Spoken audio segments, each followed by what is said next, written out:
Hello friends. तो अब हम बात करेंगे महाराष्ट्र के भक्ति सुधार आंदोलन की। तो महाराष्ट्र में जो वो हुआ मेन, उसको वरकरी संप्रदाय बोला जाता है। ठीक है, वरकरी वरकरी शब्द क्यों पड़ा, वरकरी का मतलब क्या हुआ? तो वरकरी संप्रदाय के लोग पंढरपुर की धार्मिक यात्रा करते थे। ठीक है, जैसे आगे लिखा हुआ है, आप देख सकते हैं बोर्ड पे। पंढरपुर की धार्मिक यात्रा करते थे, उसको वारी बोला जाता था, है ना। वारी यानी धार्मिक यात्रा। तो जो लोग धार्मिक यात्रा करते रहते हैं उनको बोला जाता है वरकरी, है ना। इस हिसाब से इस संप्रदाय का नाम वरकरी पड़ा है। ये संप्रदाय मुख्यतः महाराष्ट्र में हुआ था। महाराष्ट्र और आसपास में वैसे इसका प्रभाव तो, इनके संतों का प्रभाव अलग अलग एरिया में खूब था, लेकिन अपन जब बात करेंगे एरिया की जहाँ से शुरुआत हुई तो ये महाराष्ट्र में। ठीक है, समय देखेंगे तो 13वीं शताब्दी इनका समय है। 13वीं शताब्दी से प्रारंभ हुआ है ये। ठीक है, और वरकरी संप्रदाय के लोग विट्ठल भगवान की पूजा करते थे। ठीक है, विट्ठल भगवान को ये कृष्ण का या विष्णु भगवान का अवतार मानते हैं। ठीक है, और उन्हीं के रूप में ये पूजा करते हैं।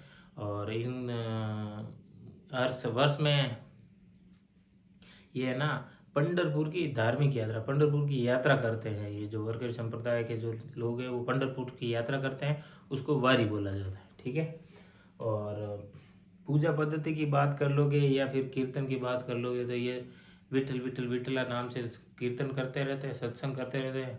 और समाज सुधार में जिस जाति लिंग इनके आधार पर ये अपने संप्रदाय में या भक्ति के ऊपर रोक नहीं लगाते कि भाई कोई स्त्री है इस वजह से भक्ति नहीं कर पाएगी, या फिर कोई अलग जात का या नीची जात का है तो वो भक्ति नहीं कर पाएगा। तो ऐसा इन लोगों ने बिल्कुल नहीं बोला। ठीक है, इनके लिए सब समान है, इन्होंने सबको भक्ति का अधिकार दिया है। ठीक है, आगे देखें अभंग और कीर्तन। ठीक है, अभंग ये कीर्तन को अभंग बोलते हैं, या अभंग ये पद्धति है इनकी। ठीक है, जो पूजा वगैरह करते थे। और मुख्य संतों की अब बात करते हैं। मुख्य संतों की देखिए, सबसे इम्पोर्टेंट तो यही है मुख्य संत, या वरकरी संप्रदाय में कौन कौन से संत हुए। ठीक है, सबसे पहले ज्ञानेश्वर हुए।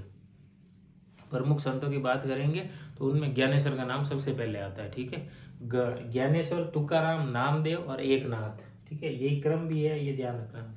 ज्ञानेश्वर, तुकाराम, नामदेव और एकनाथ। ठीक है, जो संत ज्ञानेश्वर है इन्होंने एक रचना की है, इनकी रचना का नाम है ज्ञानेश्वरी। तो नाम से है तो आपको इतना कंफ्यूजन होगा नहीं।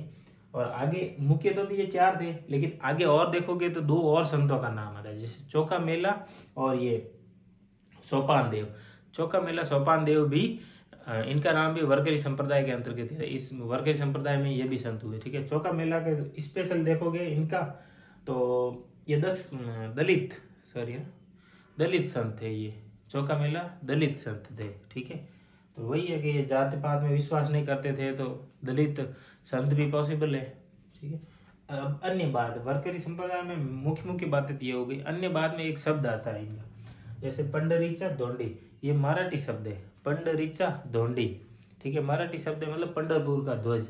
ये धार्मिक यात्रा से संबंधित ही है। ठीक है, और सामाजिक एकता वगैरह ये सब भक्ति आंदोलन के जितने संत हुए, जितने भी संप्रदाय हुए, तो उनमें सामाजिक एकता, लिंग भेद, जाति प्रथा, जात पात का विरोध, ये सब तो कॉमन बातें हैं। तो ठीक है, ये अलग अलग पढ़ने की जरूरत नहीं है, ये सब में आएगी। ठीक, थैंक यू।